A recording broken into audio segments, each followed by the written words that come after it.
avoir la même vision, de savoir où on va. Le pourquoi, pour moi, doit être essentiellement commun et on doit être aligné entre associés sur ce pourquoi.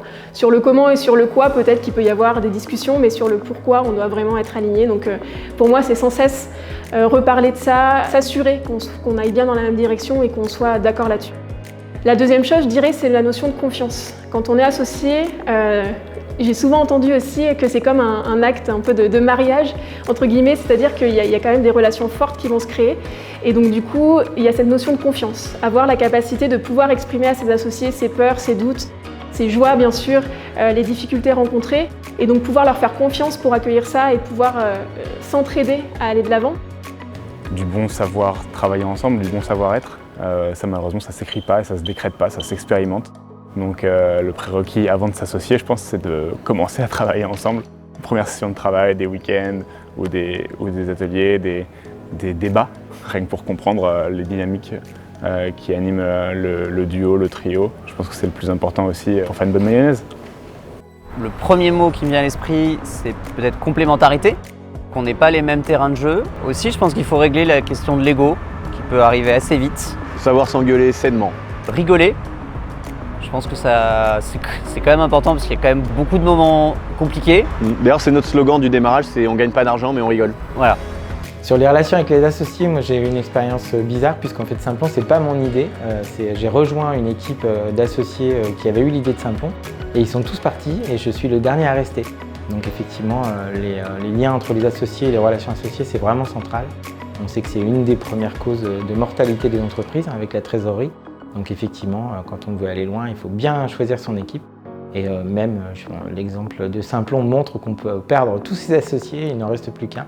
Et Simplon continue, mais c'est vrai que ça pose des difficultés assez fortes. Donc il vaut mieux avoir une bonne team bien soudée dès le début.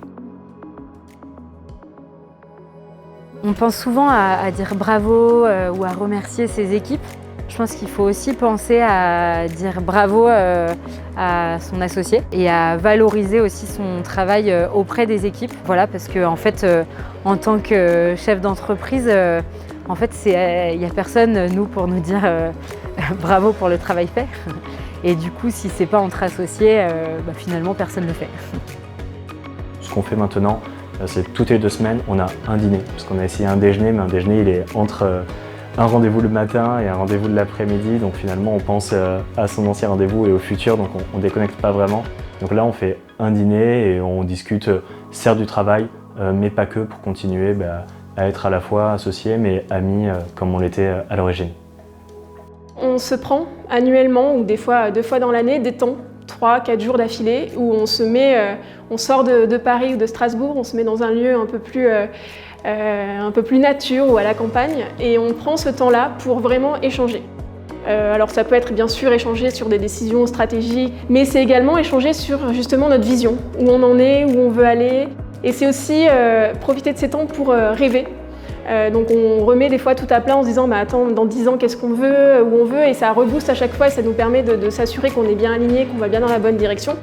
Et puis c'est aussi des temps où on prend soin de nous trois, entre guillemets, parce que au jour le jour, c'est plutôt nous qui devons être référents des autres personnes de l'équipe, et là c'est aussi un moment où entre nous on s'entraide pour aller au-delà de nos difficultés peut-être personnelles ou professionnelles rencontrées. Je pense que le mentorat c'est très bien, donc d'avoir aussi une personne au-dessus, un tiers, qui nous challenge. C'est ce que propose Entropia et ça a été hyper important pour nous. Donc on a eu un super coach avec David Laurin et on continue de le faire aujourd'hui avec un autre coach. Et je pense que ça c'est un bon conseil pour le coup.